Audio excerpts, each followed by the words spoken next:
Nous allons en savoir un peu plus sur le métier de comédien, ou plutôt de comédienne, avec Floriane, c'est le journal d'une comédienne. Et oui. Et alors cette semaine, on va en plein cœur du théâtre, n'est-ce pas, puisque je vais vous parler des loges.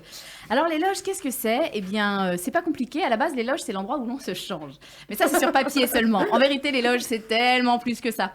Déjà, il faut le savoir, les loges, elles varient. Elles varient en fonction des théâtres, en fonction de ce que tu joues, de où tu le joues et de qui tu es, évidemment.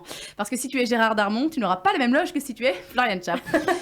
Mais si Gérard Darmon voulait m'inviter dans sa loge, je ne dirais pas non. On pourrait prendre un café. Ah, hashtag je m'arrête là. Donc, comme je le disais, les loges varient selon les théâtres. Et pour résumer, il y a soit les loges communes, soit les loges individuelles. Ah, les loges individuelles avec des douches, des cafetières Senseo, des chauffages. Non, moi je vais pas vous parler de ça parce que je vais vous parler de ce que je connais. Et ce que je connais, c'est les loges communes. Alors déjà, dans les loges communes, il y a quelque chose qu'il faut que tu oublies. Ça n'existe plus, ça ne fait plus partie de toi et ça ne fait plus partie du dictionnaire. C'est le mot pudeur. Voilà. Dans les loges communes, tu peux tout à fait avoir une conversation avec ton collant à moitié mis, en train de regarder où tu en es de ton épilation. Genre, et toi, t'as fait quoi de ta journée ? Eh merde, j'ai encore un poil sous peau. Faut vraiment que je change d'esthéticienne, moi.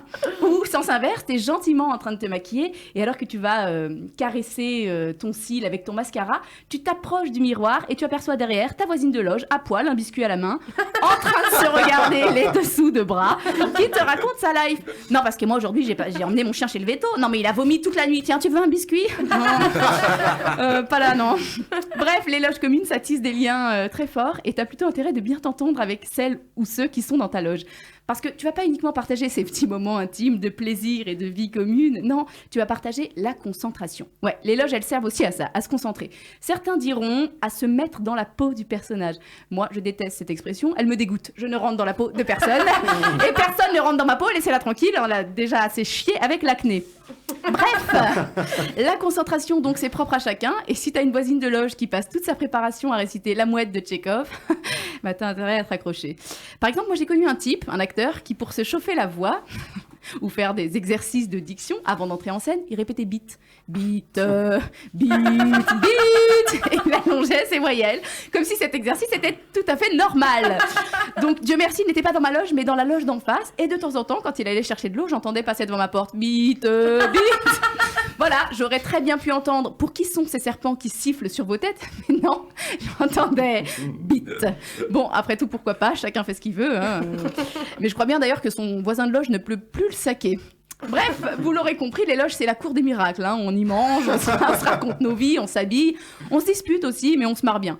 Et parfois, on les décore. Alors là, c'est merveilleux.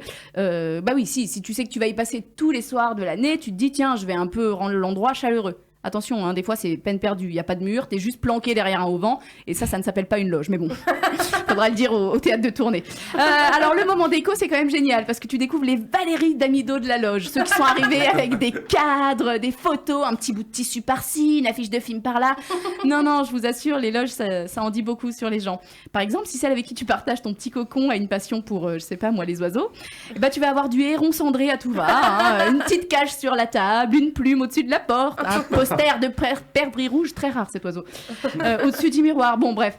Je sais pas ce qui vaut mieux entre une passion pour les Piaf ou une fan de Patrick Sébastien qui, du coup, pour se préparer, me chanterait les serviettes. Bon, bref, je râle, mais je suis quasi persuadée que si j'avais une loge rien que pour moi, je serais la plus malheureuse du monde et que ça finirait vite par être le lieu de rendez-vous de mon équipe parce que je ne supporterais pas la solitude. Alors, vive le théâtre, vive les loges communes et vive le partage! Ouais.